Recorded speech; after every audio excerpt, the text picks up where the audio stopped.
১৯৬৫ সালে ভারত পাকিস্তানের ২২ দিনের যুদ্ধে কোনো পক্ষ জয় পায়নি। ভারত এগিয়ে থাকলেও তাদের কাছে তথ্য ছিল না যে পাকিস্তানের অস্ত্রভাণ্ডারের অবস্থা কী। বাস্তবতা ছিল, যুদ্ধবিরতি ঘোষণার সময়ই পাকিস্তানের অস্ত্র প্রায় ফুরিয়ে এসেছিল।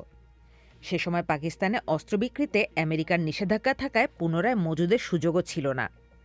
সে সময় ভারতের ইন্টেলিজেন্স ব্রাঞ্চ বা আইবির গুপ্তচরেরা এসব তথ্য সংগ্রহের কাজ করত।